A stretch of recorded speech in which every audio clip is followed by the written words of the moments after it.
good morning, good afternoon, good evening. A very warm welcome to Meet Menaca, episode 99, Periodontal Health, Disease and Prevention with Dr. Rudra Mohan, periodontist and YouTuber dentist who promotes oral health awareness. First, a bit about the talk show itself. Meet Menaca talk show features experts in their respective fields who share their wisdom and real people sharing real stories to create positive social change. It's a vibrant 90-minute multicultural online talk show to celebrate each and every one of you. We would be delighted to have you join our show for the live stream airing every Sunday at 2 o'clock British time and 6:30 in summer in India, Sri Lanka, Pakistan, Bangladesh time. How you can join the event? It's a free event. You have to register prior. We do put the links on most of the social medias. If you can't reach it, please drop us an email at meet@menaca.co. That is meet@menaca.co. And we would love to have you there. To listen and learn, you can join us on the site or listen to us on Facebook. If not, you will be able to go and listen to the library of videos, almost 100 episodes. Next week, we will be celebrating our 100th episode. You will be able to listen to us at Meet Menaca in YouTube channel too. Thank you for all your support. Firstly, who are on the Zoom week after week for the past 2 years. We are past the 2 years landmark last week. So thank you so much for that.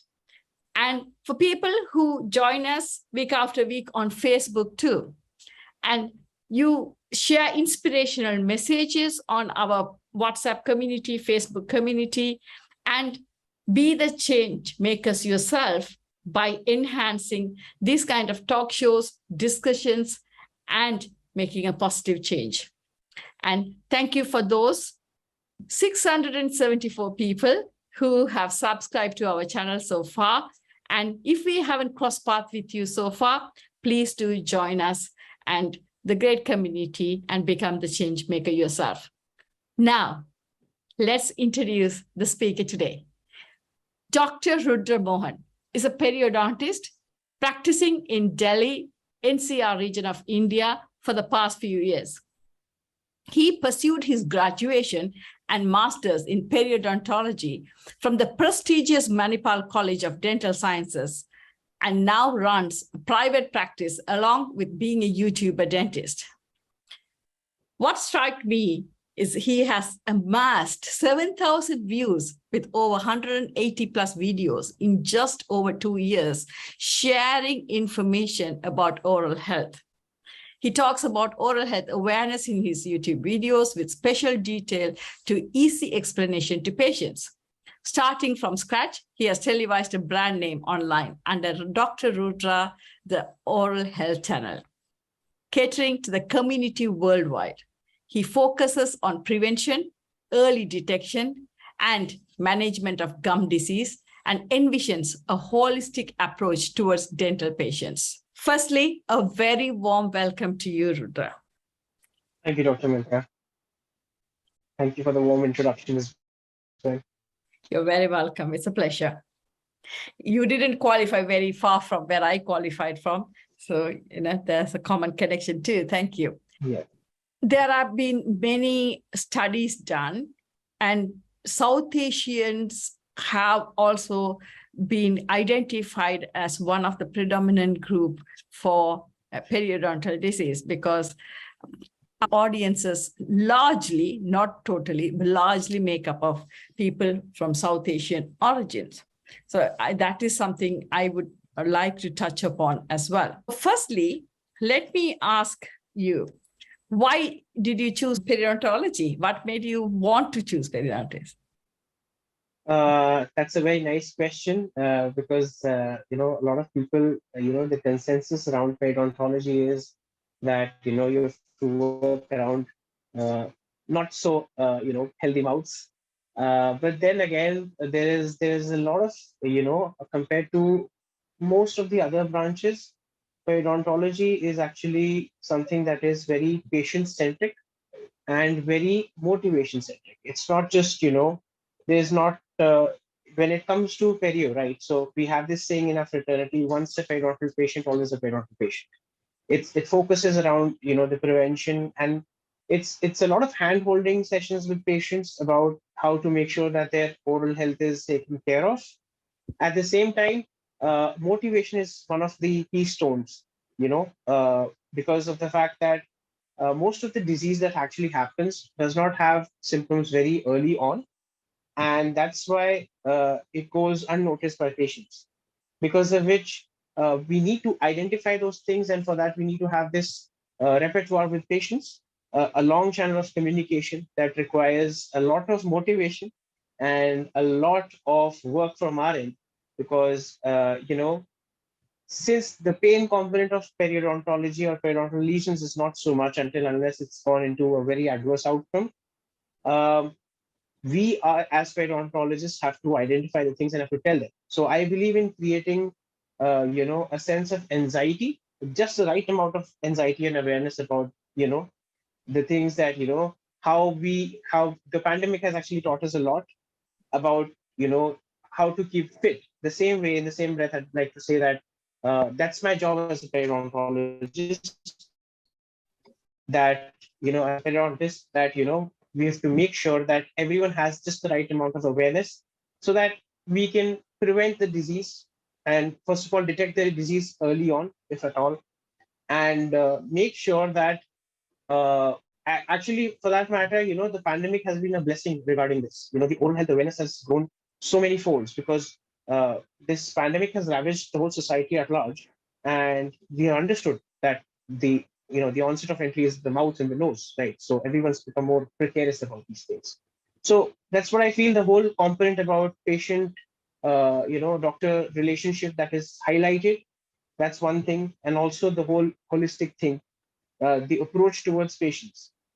So I think that's one of the reasons I've taken up this thing, apart from the fact that it's a surgical field. So I love being a periodontal surgeon. In most of the other procedures, blood is considered, other disciplines is considered like a hindrance, but in surgery, I mean, it's oddly satisfying, if I may say so. Right. Thank you so much, because I know periodontology is becoming more and more popular. Firstly, for our audience and people who will be listening to us on Facebook or YouTube later, what is periodontics is the biggest question, because not many people are aware. Yeah. Terminology is a jargon as well as a common layperson is concerned. For me, the way I normally explain to my patients and my trainees, I encourage them to explain is, it is nothing but it's inflammation of the structures around the tooth. Right. Exactly. What would it be? How? Because you are a specialist in this field. I'm not. I'm a general dentist. So what would you be your explanation? So I have a very, very simple way of explaining things. If I had to just put it in just one small phrase, we can call periodontal disease as, gum disease, an infectious disease of the gums that starts in the gums and then spreads to the bone, right?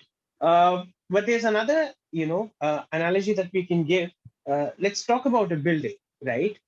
So if you have a house, you can't just create a house, right? You can't just, put mortar and bricks on the ground. You need to have a foundation, right? So those foundations, when you compare it with the teeth, if your teeth and the mouth is the house, your jawbone and the gums and all the investing tissues around it, it's the foundation. So if at any point of time, the foundation of the tooth is compromised, there's a high likely chance that the house might collapse. So that way, I feel that as a periodontist, I'm a gum specialist who caters to the needs of the bone around the teeth and the foundation of the teeth. So my whole role is to make sure that your teeth are in, they are cast in good foundation in the bone. So if I have to talk about myself, I'm a gum and bone specialist per se. And that's what it is. All the anchorage that it needs to have, the tooth that are anchored into the jawbone, they're done with the help of periodontium and the tissues. So I'm the specialist who takes care of the health of that tissues and make sure that whatever disease, if at all it is happening, we catch it at that point of time and don't let it. Thank you so much. It is a very good explanation. I do say the foundation. It is like literally, like you said, a lot of people come to us for cosmetic treatment, for whitening, Absolutely. crowns and bridges and Right. and whatnot. But without the foundation, nothing else works. Right? Exactly. That's what I tell the patients as well. Would you rather put the paint job on the house, or you'd rather first make sure that the concrete is set properly? So that is what we need to do first. We need to make sure that the house is standing on all four pillars and it's very strong in its foundation, and then we can go ahead with whatever treatment that we would want to do. Yes, perfect. Yes, that's the best explanation, really. For better or worse, gum disease is not very often talked about, and Absolutely. And right attention is not given. And that's I invited you to come and talk about this particular thing. We talk about implants, we talk about cosmetic dentistry, we do even sometimes talk about endodontics to save the tooth, but none of this work will work without periodontics. So in your opinion, as a specialist in this field, why is periodontics or periodontal treatment or even periodontology as such in the broad term important for you and me and everyone who is listening? Absolutely. Because, so as I said, there's also one more analogy that I use when it comes to, this I've imbibed from some of my stalwart, gurus who say that periodontitis or periodontal disease is like the diabetes of the tooth. It's a silent killer. So what happens usually is that if you go to any other side, the medical side for that matter, the first things that the practitioners ask you, do you have diabetes? Right. Because of the fact that any sort of surgical procedure or any sort of medical intervention gets modified immediately the moment everyone talks about that, yes, I have diabetes or I have uncontrolled diabetes. Similarly, if you have periodontal disease, that means unlike, most of the tooth-related lesions that we have, the environment around the gums is very quote unquote moist, right? So there is a lot of flux, as we call it. There's a lot of exchange of fluids, and it's a very dynamic environment. You can't just expect, that if I place something inside and it's going to work like a charm and it's going to be fix it and forget. So the most important thing is, because of the fact that there is a lot of things happening inside the environment, that is your bone and the gums and the whole, there is an environment, there's a microbial environment that is present. And most of the times our bodies are very well, endowed with the immunity to take care of it. But then again, with either age or any sort of ailments or any sort of lifestyles, or just the fact that you're not able to manage your oral health, this balance gets compromised. Everyone keeps on talking about, nowadays everyone keeps on talking about oxidative stress and, antioxidants. Periodontists have been talking about this for the past 3 decades at a molecular level. Will people listening is the question. Exactly. So that's where I come in as a liaison, where we talk about it, we break it down as simple as possible. It's just that the foundation of the teeth needs to be strengthened, first of all. Secondly, why you need to preserve all the teeth. That's also one of the things that's still going around, despite the fact that we've made so much progress when it comes to technology and sources of information. We need to make everyone realize that every tooth in the oral cavity is damn important. That's very important, because it's not just why perio is important, because it's not just one tooth or, single unit teeth that are working. It's the whole complex how it works. How you have a car without an engine and without all the other things, the multi-point fuel injections and everything, all the things that are there, you cannot have a properly run car. The same way, when you're talking about your oral health, how you're able to chew your food, it starts off in the mouth, right? The digestion starts in the mouth. You are aware. The moment you're able to chew your food properly, and I've seen this actually happening in my practice, the moment you're able to chew your food properly, otherwise, if you're not able to do it, your digestion gets impaired. Your digestion gets impaired. You have a nutritional deficiency. and so many things keep on happening. So it's very important that, and there is definitely why everyone needs to know about it is because periodontal disease is known to be affecting almost every other organ because of the fact that the bacterial population that we have, we all have bacteria in our body. And that is one thing that we need to understand, that it can cause problems. And that is why we need to keep a check on how our periodontal health and oral health is. So I feel it's very important that gum health not only makes sure that you chew your food properly, but then again, it also makes sure that you are, taking care of your overall health. That's what I feel. It's something that is, it's like it's like a drop in the ocean, but then again, millions of drops form the ocean, right? And that's what it is. I mean, we have to start somewhere when it comes to taking care of our health. I really like the analogy you talked about diabetes, because I spoke at a conference in 2016. It was mainly the medical fraternity, mainly doctors. And I was talking to them and raising this question. Every patient who walks into a dental practice, I do, and I'm sure, I hope everyone does. We do ask about medical history. Do you have diabetes? Do you have Yes. cardiovascular disease? Do you have, what medications you do take? And how many general practitioners are actually asking the questions about, do you have any dental problems? Exactly. That's a knowledge gap that we call it. Right. And unfortunately, not many people raise their hand, and and the talk was about the link, how their dental health or oral health actually affects the general health overall as a person holistically. And a lot of people came up to me later on and said, oh, we didn't realize how important this was. So I think there's a gap, and that's the gap we are trying to fill today, I take it. Thank you so much. A lot of times, what does happen is when periodontal health itself presents to someone or become aware of it quite late in the day, in the world of dentistry, right? Yes. So what should people look for? What would you say people should raise alarm if that to think, okay, I might be having periodontal disease, I should actually be going to a dentist or a therapist or a hygienist, whoever it is. Absolutely. And seek help and clarify, do I have a periodontal disease, or what should I let there? So that's the beauty of that analogy that I've given about diabetes. Now, if you come across a diabetic patient, you have to go into a deep dive mode with them. If they've not gotten themselves checked, they will probably say, I don't have diabetes. Right?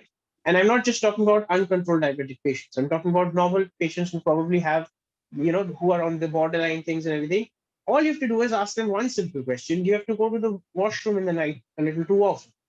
Or have you experienced any weight loss? Or have you experienced any sort of hunger pangs? And it's like, yeah, I've noticed it. And the moment you get the test done and it comes out. So it's a very, what is known as in our medical terminology, it has a very insidious onset. That means it creeps into our lives, right? And on top of that, the biggest problem with periodontal disease or gum disease is that in the initial phases, just like diabetes, there aren't any symptoms that can cause you any sort of discomfort. This is something that I like to, educate my, peers as well about.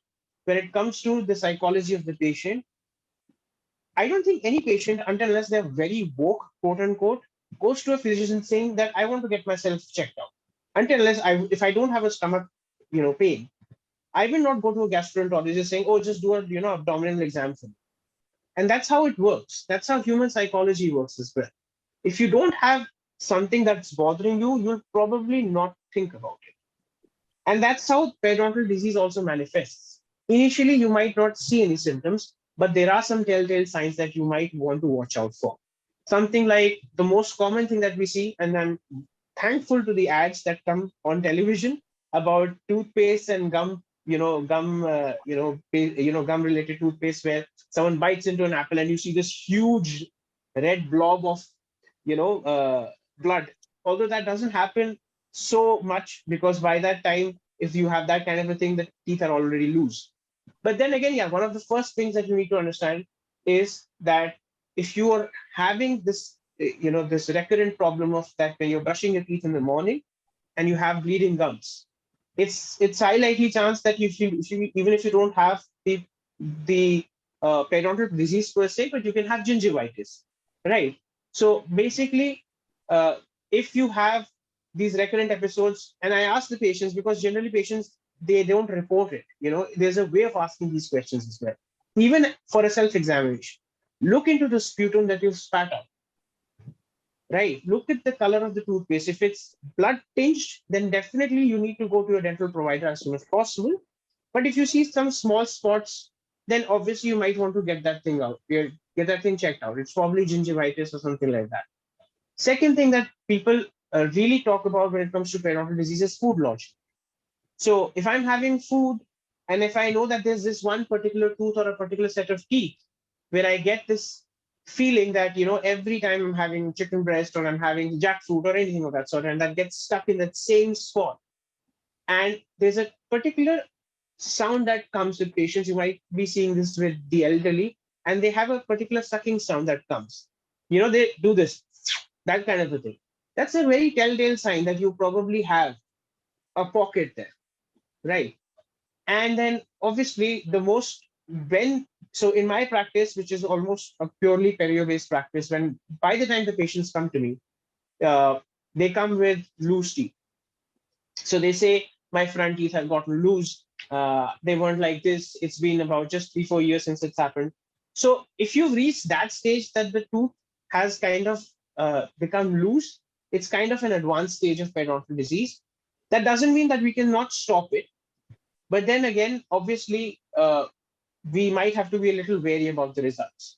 So if you have bleeding gums, if you have food getting stuck in your teeth, if you have any sort of swelling, especially after you've had food in a particular area over a period of time, again and again, and if you feel that your teeth are, getting loose, at the same time, you feel that your gums are, moving away from the tooth surface as what we call as gingival recession or gum recession.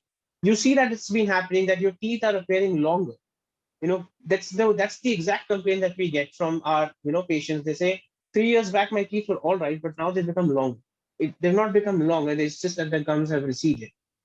And sometimes in very severe cases, you might be having some, when the whole pain thing comes, it's about we call it in Hindi, it's called meetha dard or sweet pain.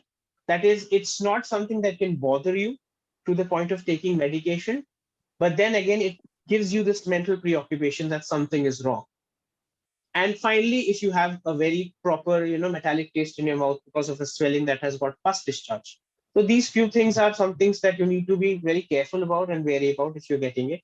The first thing that I tell to my patients is, if you're having bleeding gums, go to the dentist. As simple as that. Yes, thank you so much.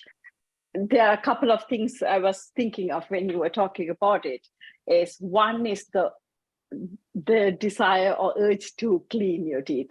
So because how much ever you clean your teeth, you don't feel it's right. You just feel that you have to clean. You feel that your mouth is still filled, despite having doing the toothbrushing on a daily basis, flossing and everything. It still feels, the mouth and the gums feel fuller. That's the exact feeling, that my gums feel slightly full, especially when I've had food. And after that, I feel that the gums have become slightly swollen, slightly full, maybe slightly warm to touch as well in some cases. Thank you so much. The other thing I find is, for some people, it is bad breath. It's oral health or periodontal health is not the only reason for somebody to have bad health. That's very important to realize. Yes. However, we always go from the simplest and most common cause to the most complex cause. Absolutely. And I think more simple cause is that, right? What are your thoughts about it, Rudra? Yes, when it comes to bad breath or halitosis, again, you need to be in that advanced stage of periodontitis to get it, or maybe that sense of the food being stuck for a very long time, that it's been lodged for the longest time. Usually when I come across bad breath cases, it's usually due to, most common causes dry mouth. People, and that also is a, giveaway, by the way. If you're having a dry mouth, that most likely have, uh, what do you say? Uh, if you're diabetic, you have dry mouth and all those things. But yes, having halitosis and having bad breath, that's what it's called, is actually one of the signs as well that you might be having food stuck, and that food is stuck in your gums for a long time and it's getting decayed and all those things that is happening. It's getting fermented, and you're getting that, the smell. Usually, it's a very funny thing. I get, you know, I get this feedback from spouses. The most common thing that I get. I've had this so many times, and husbands are, they're like, I'm not, my wife has sent me to you. I'm like, what do you mean? Like bad breath. I'm like, okay, I understand. So that's also one of the things, because obviously, it's a huge disadvantage, It's a social very disadvantage. intimate relationship. So yes. Yes, yes, and because imagine when you realize this is what happens with a lot of people.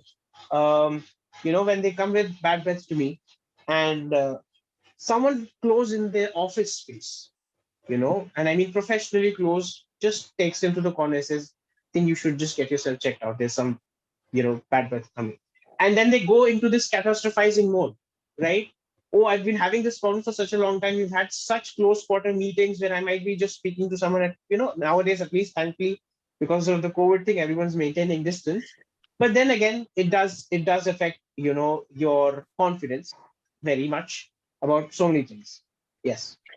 Thank you so much. And last thing I wanted to mention is in the Instagram uh, um, age that yes, you mentioned long teeth, but it's also moving teeth. This is the teeth move in all Yes. directions, and suddenly patients do come and tell, "Oh, we suddenly have we." I never had spaces in my teeth, and now we have, and it is at a later stage, as you Absolutely. mentioned. Yes. That's another thing to look out for. So thank you so much. So I am sure our audiences now know what should alert them to go to the dentist and get some help. Now, going back to the topic of, I was mentioning that I spoke about this very topic about how oral health or periodontal health is connected to the systemic health or Yes. impact of it on. What are your thoughts? Oh, I've changed lives. I'm telling you about this. When it comes to, I'll share some anecdotal experiences as well, because it's not just, a lot of times people think, when it comes to periodontal health, compared to your oral health, a lot of people don't know that, uh, periodontitis is the sixth complication of diabetes, right? That means that if you are having diabetes, that too uncontrolled diabetes, you're most likely going to have gum problems. It's about 83%. I'm not very much aware of the statistics now. It's been some time since I read the literature. Secondly, it's a two-way street. If you make sure that your oral health is, it's been actually found in research, you can minimize two drugs combined together. If you're having four drugs, you can reduce the dosage to two drugs. If you're a diabetic and you're making sure that your oral health is made proper. So if you make sure that you're catching periodontitis at the right time and you're taking all the interventions possible, you can lower the blood glucose levels in your body. Secondly, there have been so many, links about, we have bacterial endocarditis for that, right? Everyone talks about, heart disease having, being in a, it's everyone talks about lifestyle and how you're eating or you're drinking or smoking, whatever you're doing. But then again, so many times we have had these cases that because of the fact that, again, I said the whole mouth is in a state of flux. It's a dynamic, moist environment, and through your bloodstream, the bacteria can go enough to the walls of your heart and damage them. No one can think about it. It sounds like a very, one in a million chance event, but it actually does happen way too often. That's one thing.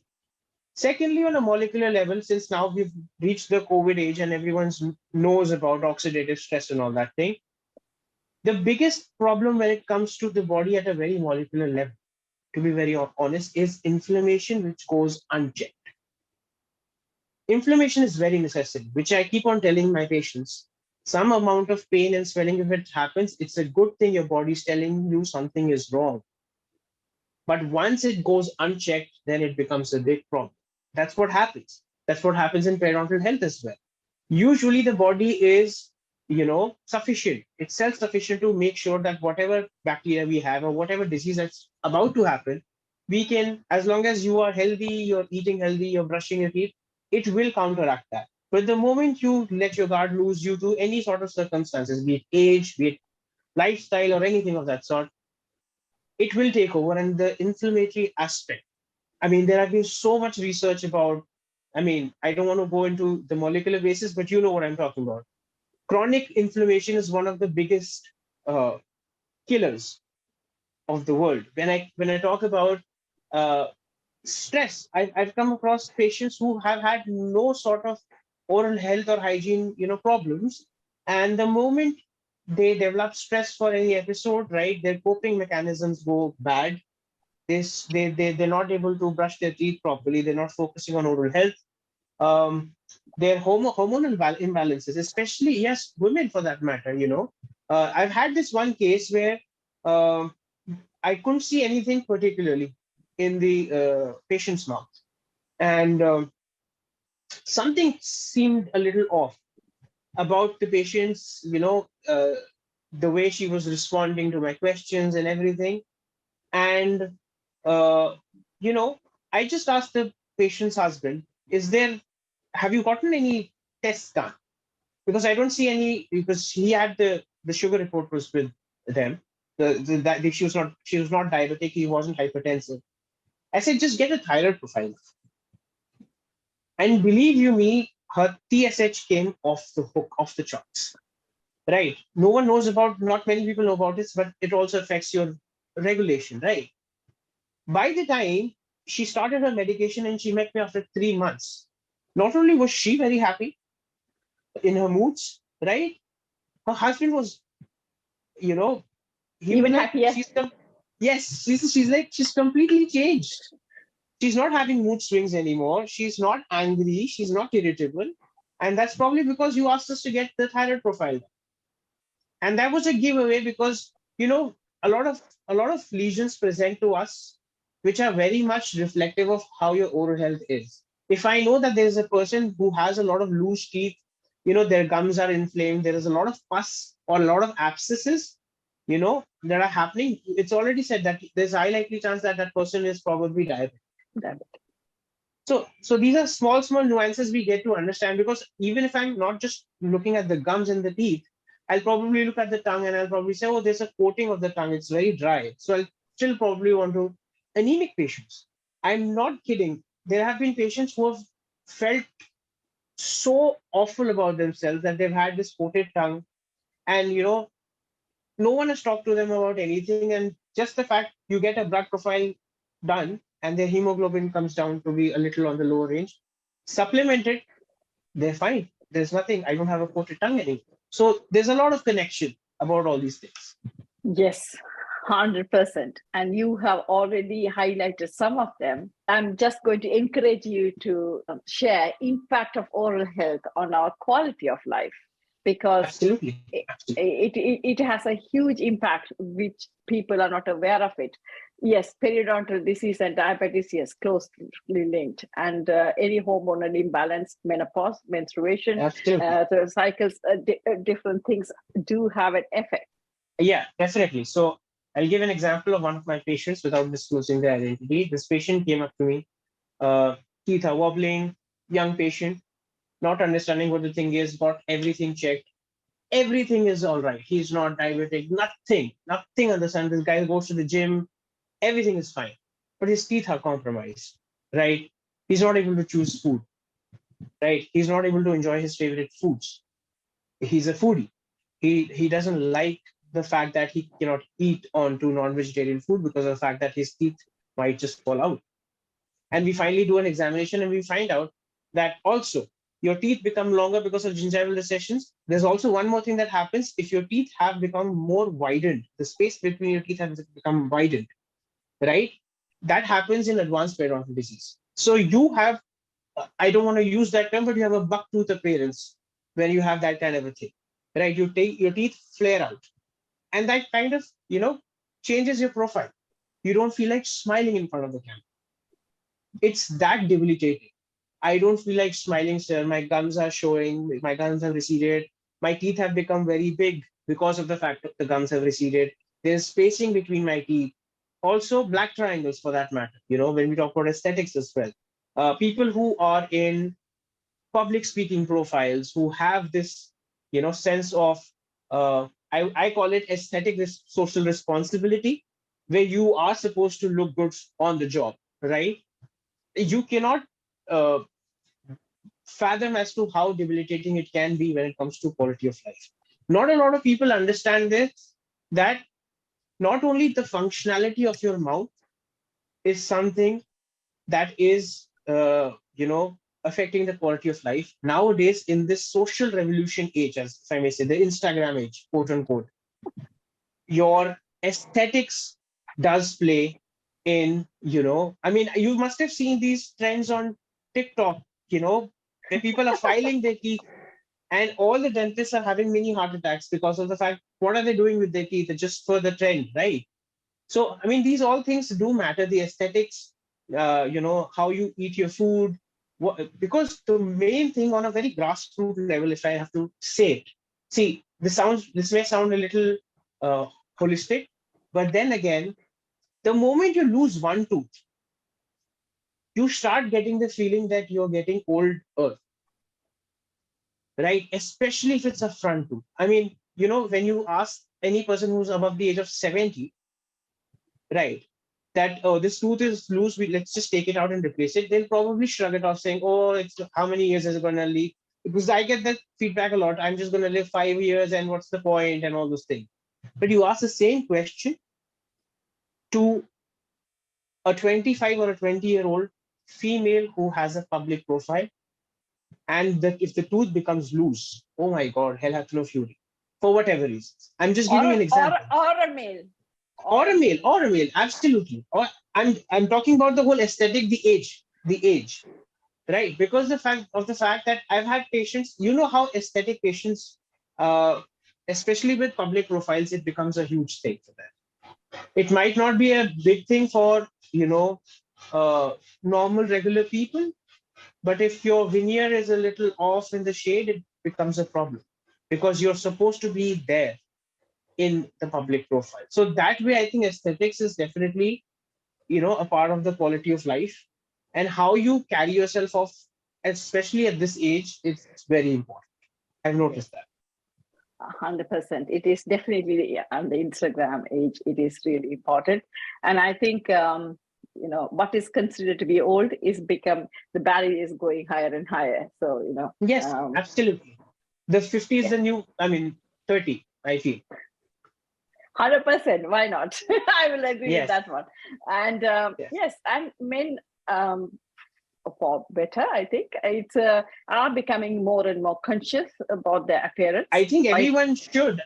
That's what it is. We are a part of a social construct at the end of the day. It's as simple as that.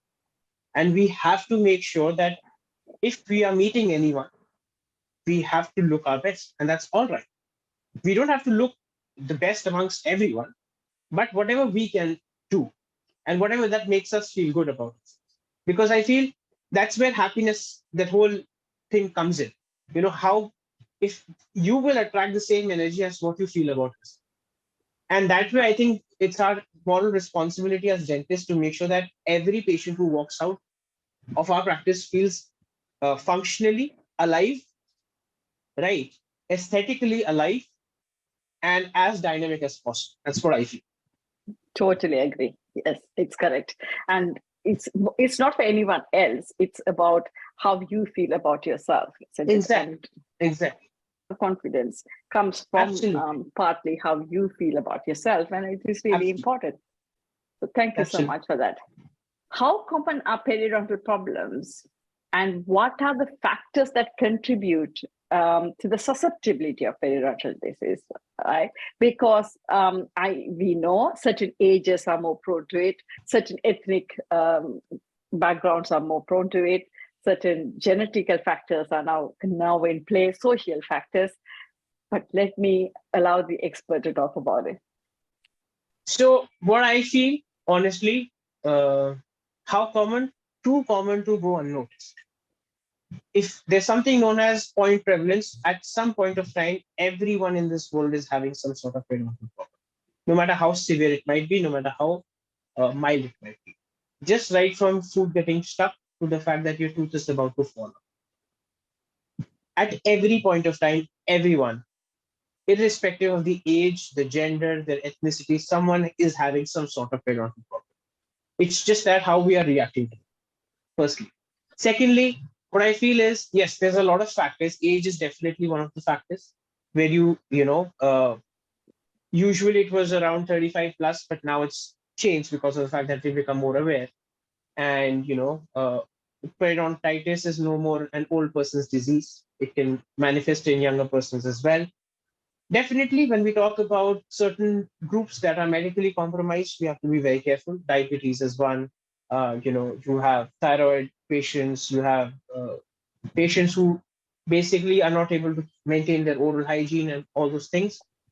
And what I feel is, especially when it comes to adolescents as well, when it comes to the younger age groups, because of the fact that the hormonal disturbances that happen at that point in time, the dysregulation and all those things, that makes a lot of difference. In women, when it comes to pregnancy, I think that's something that so many people need to really understand. The statistics are alarming. I mean, when I look at the ad about infant mortality about in India, it makes me cringe because there's a high likely chance that the woman has periodontitis, and you can save a person's life, or you can save the child's life, you can save the mother's life from having any complications just because they don't have access to good oral health care specialists, or just the fact that there's no awareness around it. So I feel that's also one of the things, especially now that our lifestyles have also changed. I think that's one of the biggest factors. uh, you've seen how it has become nowadays. I come across more patients who don't have their third molars, they don't have wisdom teeth.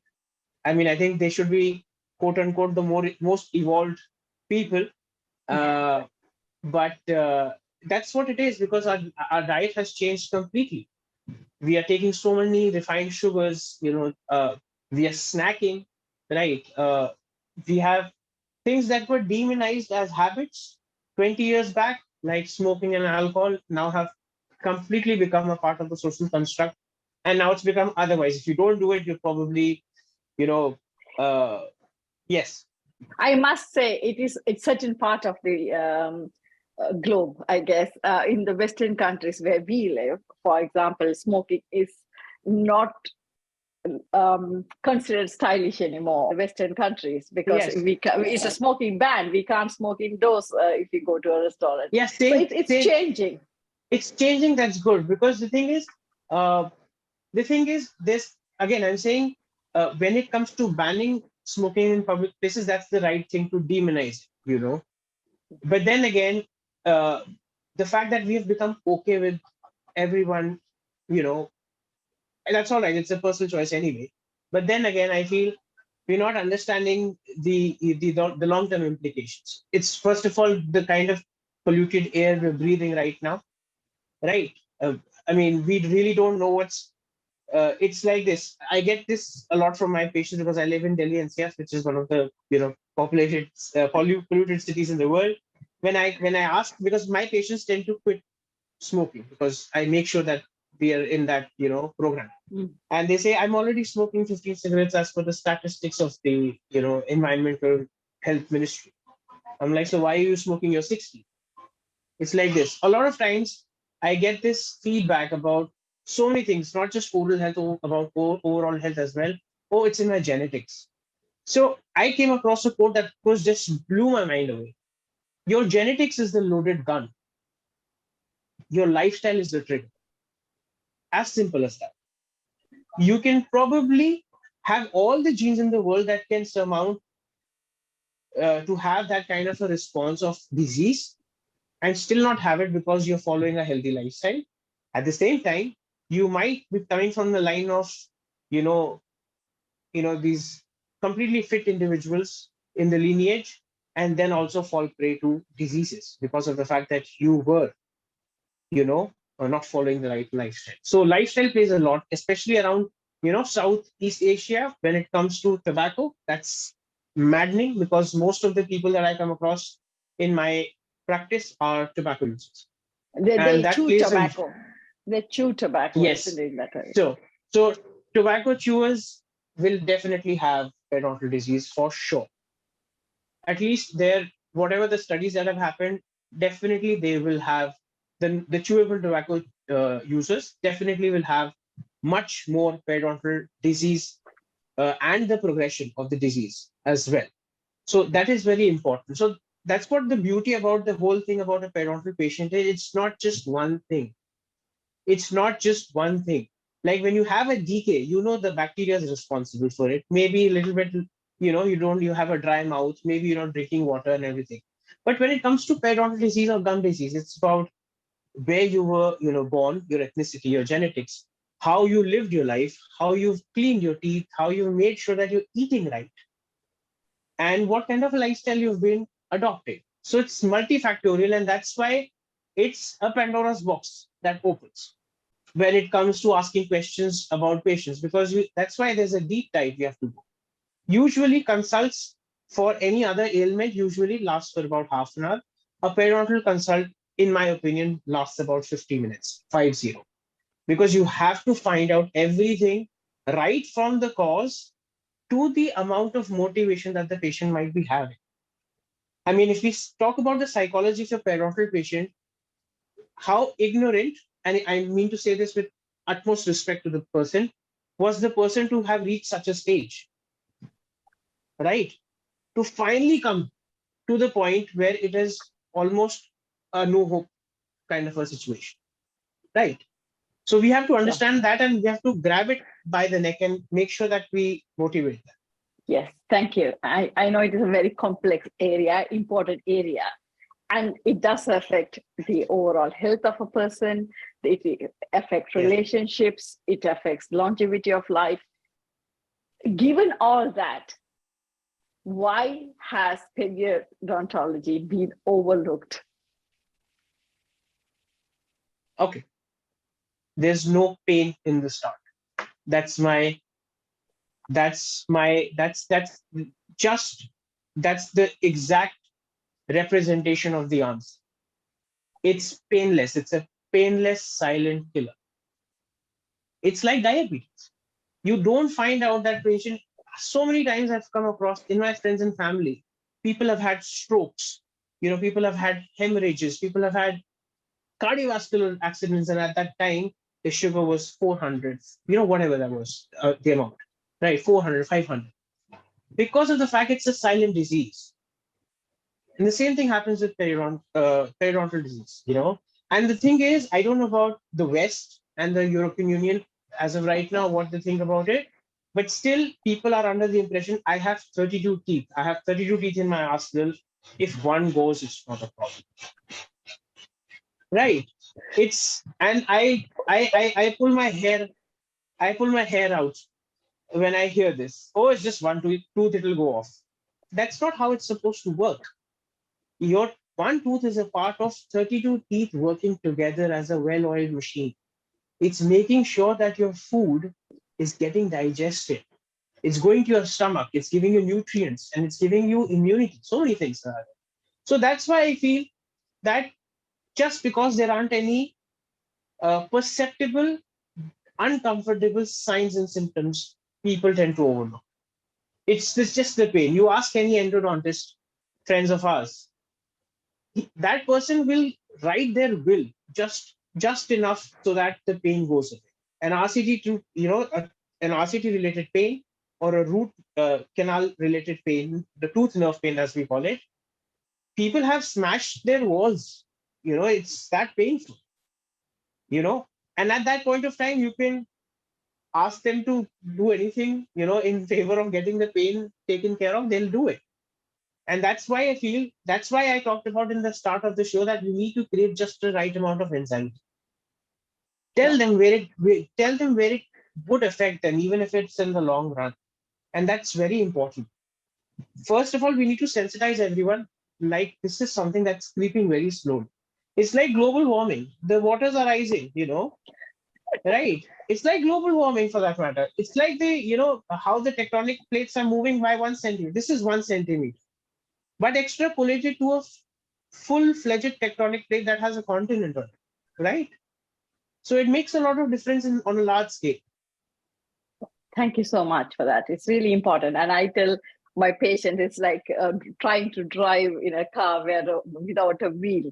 Absolutely. One wheel gone, you can still drive. That you Yeah. can't have that attitude. And the other thing I wanted to quickly mention is about the teeth of the children, milk teeth, we call them, because it's Yes. only milk tooth. No, it's the habit you cultivate, and it is the way the other teeth will come. It has Absolutely. culminative effect. We are so focused about, I don't mean to digress from the topic a little bit.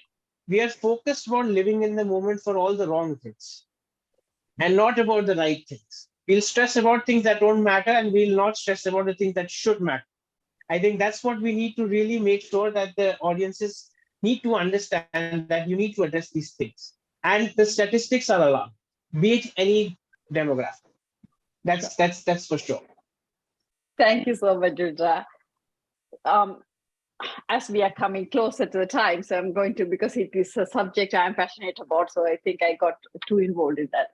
What role does the dentist play in increasing oral health awareness, in your opinion? I know that you have a dedicated YouTube channel just for this. So who better to ask this? So I like terminologies, to be very honest.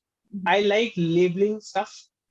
So I don't call myself a dentist. I call myself an oral health coach. First of all, that innate aspect of fear goes off. How dentists are always associated and often associated with pain and, burning a hole in the pocket of the patients and all that, hoopla. So when you're talking about in that sense that you're an oral health coach, the patient always gets motivated. And that's what all dentists should envisage.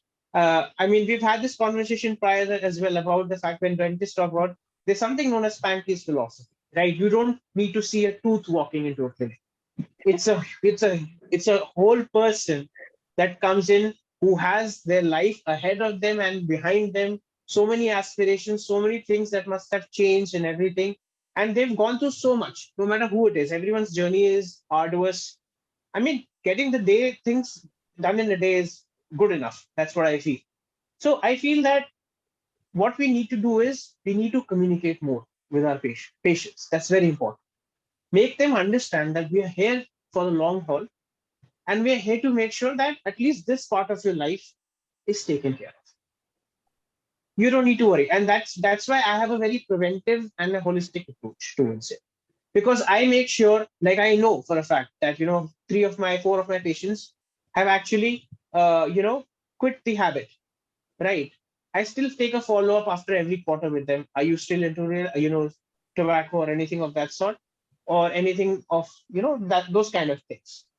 Thank you so much. It is so important. I think oral health promoters, oral health coach, I'm a coach myself on other things. Right. So it's really important. I have been a trainer for dentists as well. And this is what I tell.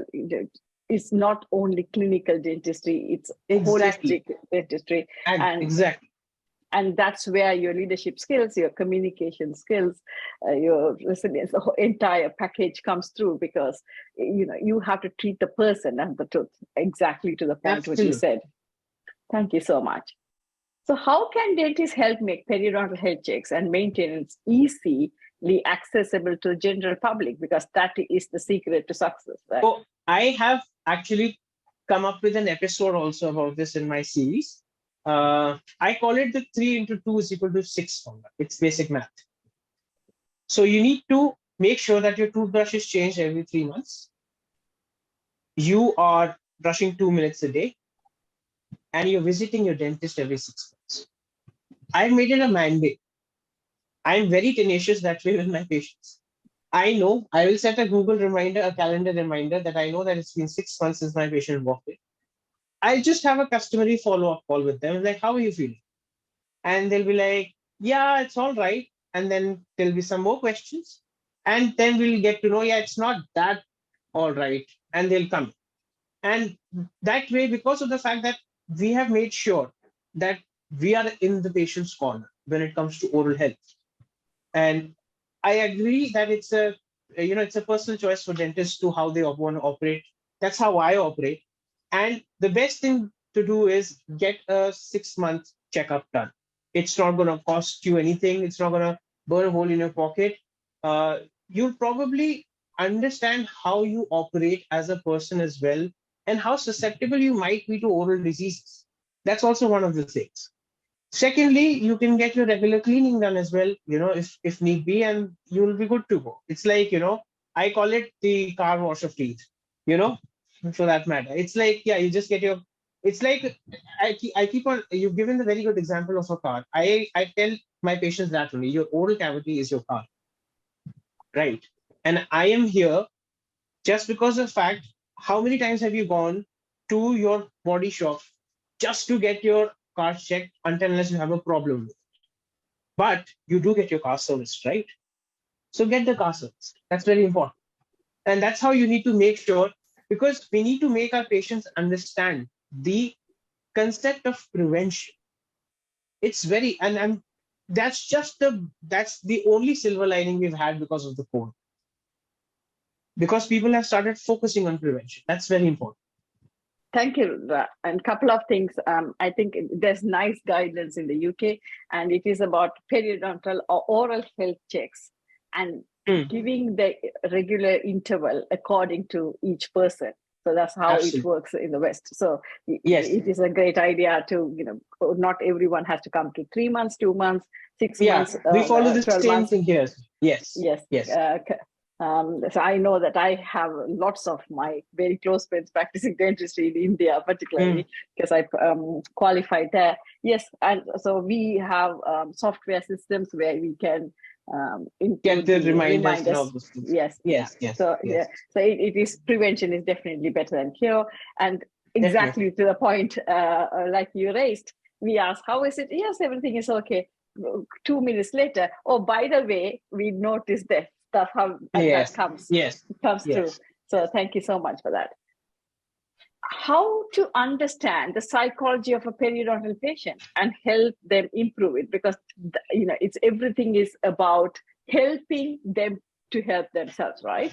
Yeah, that's one of the things that's very important. You have to understand as a periodontist, and we've been taught this in dental school as well.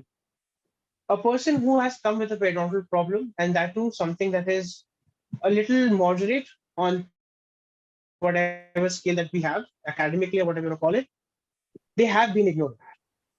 As simple as that. We have to first accept that. I've seen a lot of dentists who reprimand their patients. Stop doing that. Right? We need to stop judging our patients. Stop reprimanding the patients. Oh, you've not taken good care of your gums. You've not taken good care of your teeth. You're not brushing properly. They've not been doing it. That's why they've come to you, because it's some problem. Right?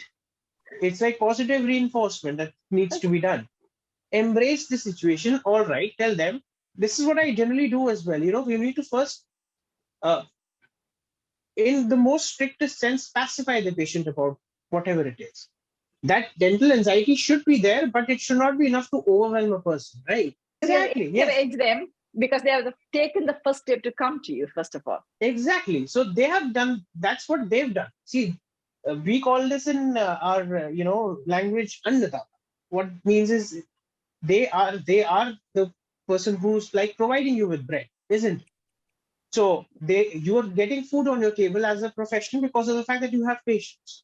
As simple as that. The moment we have this gratitude and grateful approach, it works well with patients as well. So we have to be a little realistic about a lot of things. I've had patients who've come in who's saying, "Oh, doctor," because I get these comments on my YouTube channel. I have this mobility. My teeth are loose. If I get gum graft surgery, if I get flap surgery, would it be all right? What's the guarantee? Oh, by the way, it's one of my most cringeful moments that I can get when people ask me about guarantee and I counter question them about a stent. Do you ask your cardiologist about a guarantee when he places a stent because you're having chest pain? So it's very simple. It is a dynamic thing, and you need to understand that the patient has been ignorant and the mindset has to change.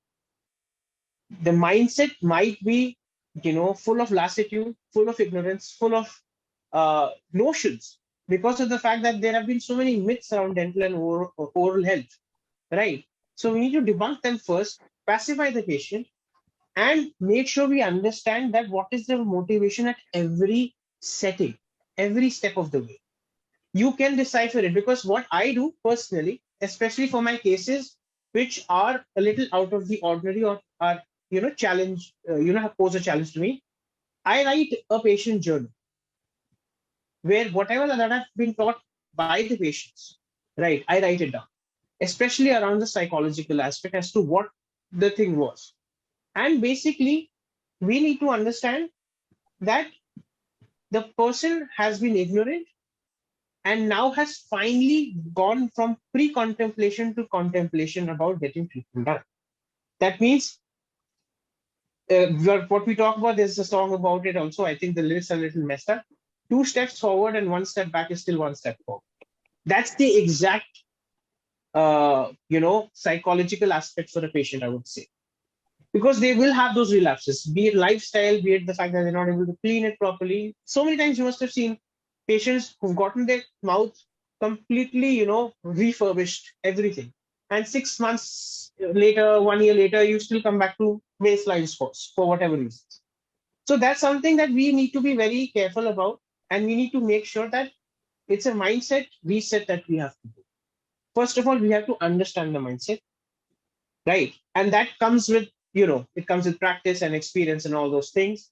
And if the mindset is not, attributing to the person being able to take care of their oral health, we have to reset the mindset.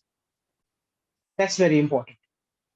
Understanding the mindset and then managing the expectations. Absolutely. Because I call it, I give myself a pat on the shoulder when I know that my patients have quit tobacco, right? They've quit smoking. They've been smokers for 20 years and within a year or two, they've stopped. I'm not doing any magic. I'm just speaking to the patient, getting into their mindset, making sure, first of all, tell them that you're not the victim. That's also very important. You're not the victim to addictions. Everyone's an addict. By the way, I say this with utmost courage and with no, with complete lawlessness, rather. 200%, because we all have different vices. Exactly. So, and it's all right. The most important thing is to embrace this situation that we do have it. And having known that you have a problem is half the problem solved. That's what I feel. And then you can move forward and you have people who can help out. And that's where dentists come in as oral health experts and oral health coaches. So I think that's very important. Thank you. So sure. What are the vital tips you can share to help people maintain their oral health? Again, follow the 3-2 formula. Change your toothbrush every 3 months. Brush twice a day, 2 minutes. Visit your dentist every 6 months. Floss, that's very important, especially around, periodontal health.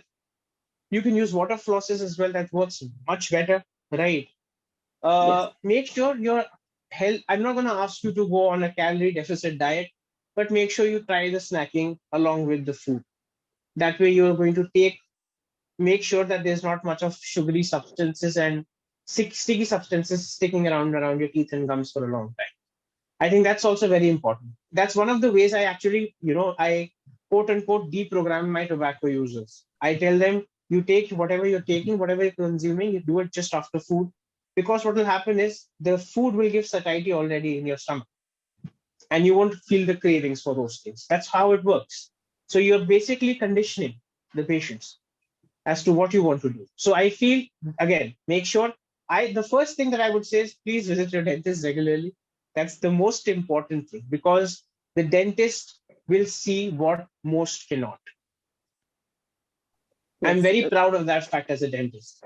Yeah, I mean, every specialty has it, isn't it? Like in the West, we have something for the car analogy again. We have something called MOT. So, what the Yes. car mechanic can find in the car, I cannot find. So, it's, Exactly. Thank you so much for that. Fortunately, a lot of people will hopefully receive the treatment needed early on, so it is manageable much easier. But how treatable is periodontal disease, and what can someone expect when they see a periodontist? Because not many people go. It's like in the West, we go to the GP, and then by the time we land with the specialist, it takes a long way, and it's the same thing. So what can they expect with a periodontist? So this is a question that has troubled me as well for a very long time. But first things first, periodontal disease, is it treatable? Absolutely yes. Is it 100% treatable? No. Is it treatable when it's detected early? Absolutely yes. Right? Also, a lot of times when people don't understand why I as a periodontist I'm so emphatic about the fact that we need to make sure that the periodontal disease does not progress, is because of the fact that once you've lost that bone because of bacteria eating it away, it's very difficult for it to grow back. But then again, in the same breath, we can stop it. It's as simple as that. We can retard its growth. And that depends on case to case, right? It depends on how old you are, what is your ethnicity, how your teeth are aligned, what's your medical profile, and all those things. So yes, a majority of the times the periodontal disease is treatable when it is detected a little earlier than it when it actually manifests as a proper periodontal disease.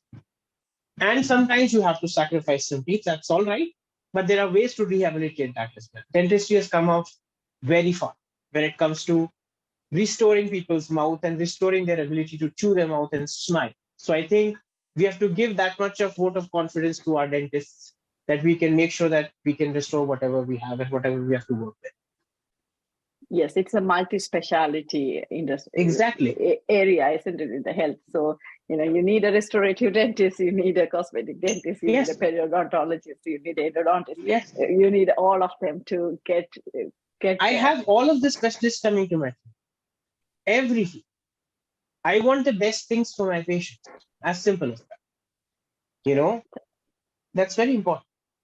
Yeah, it is really important to understand it's a multidisciplinary area.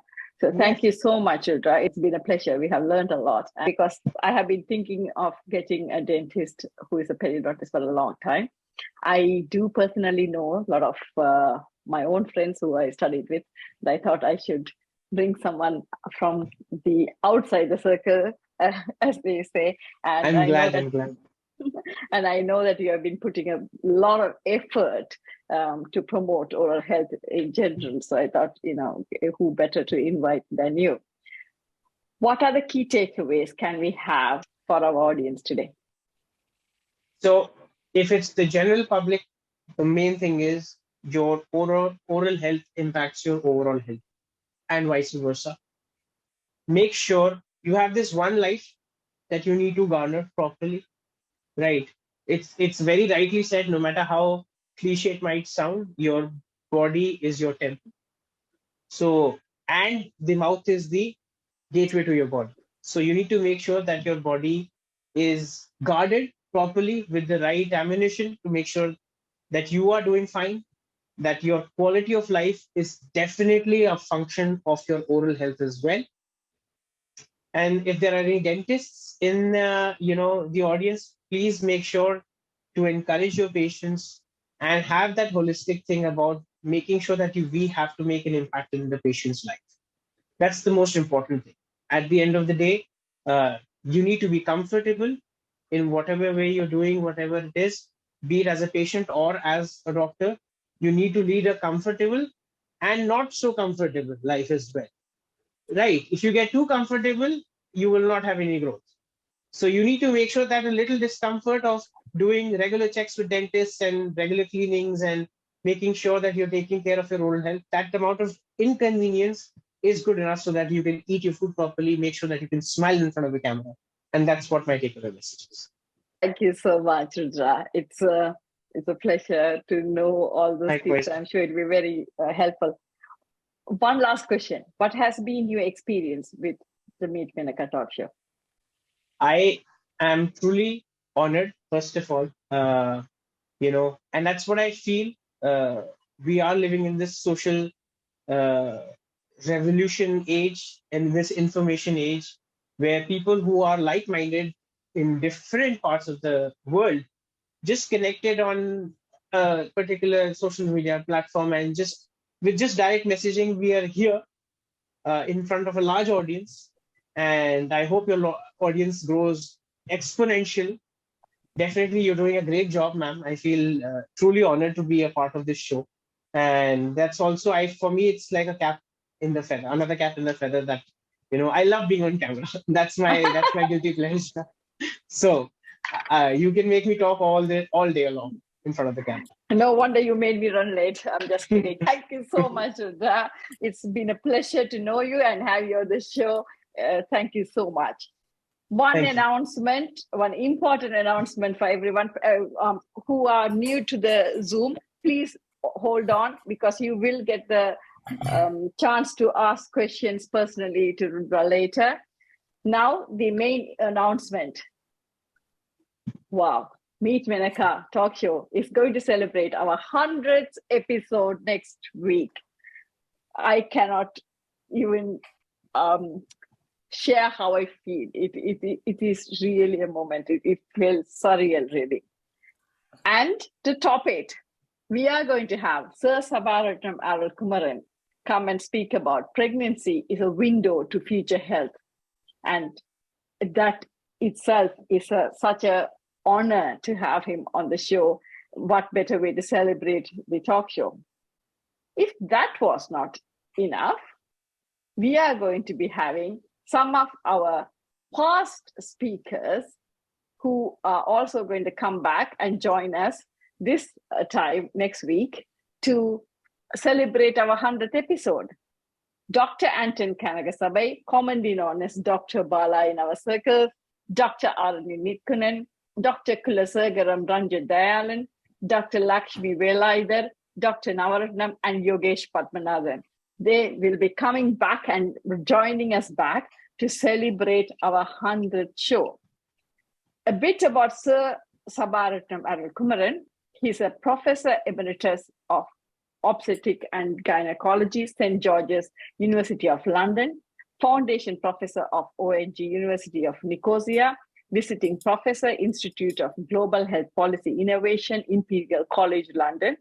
He's a past president of the International Federation of Obstetrics and Gynecology, the British Medical Association, and the Royal College of Obstetricians and Gynecologists of the UK.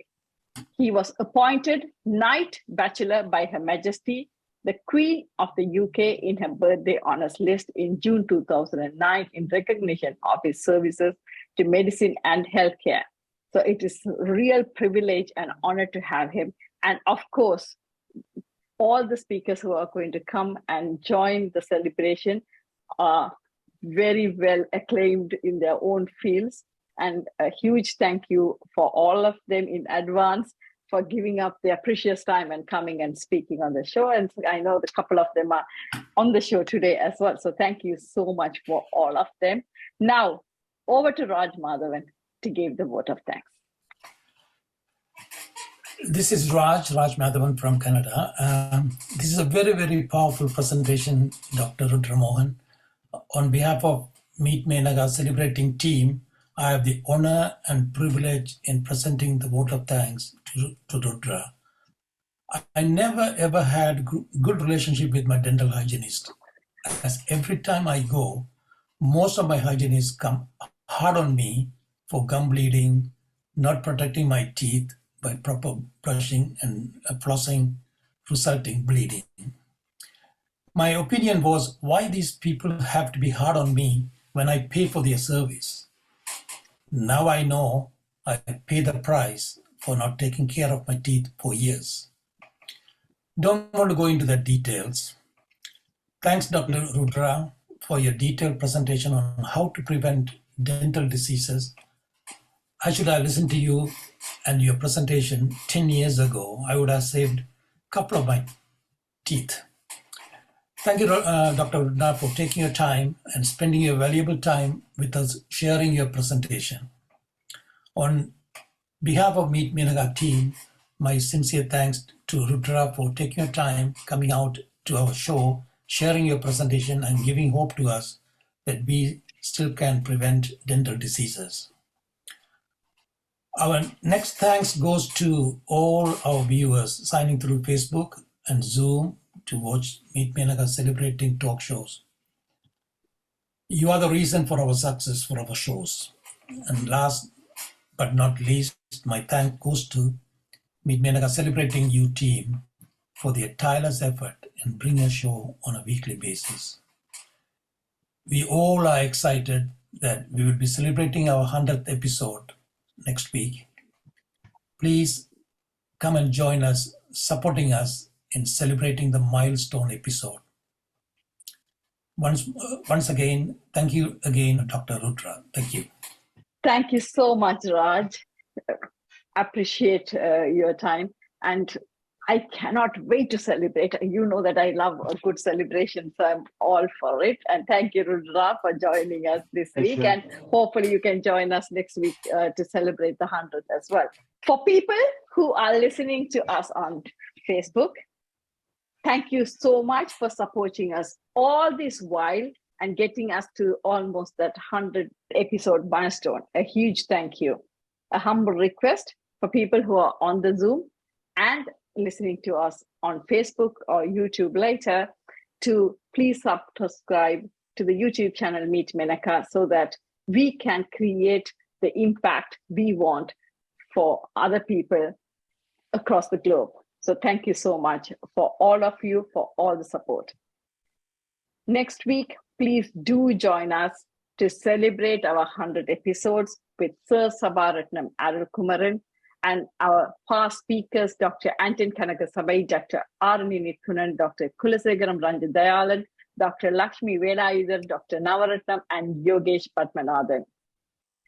For people who are on the Facebook, it has come to that time of the day to say goodbye.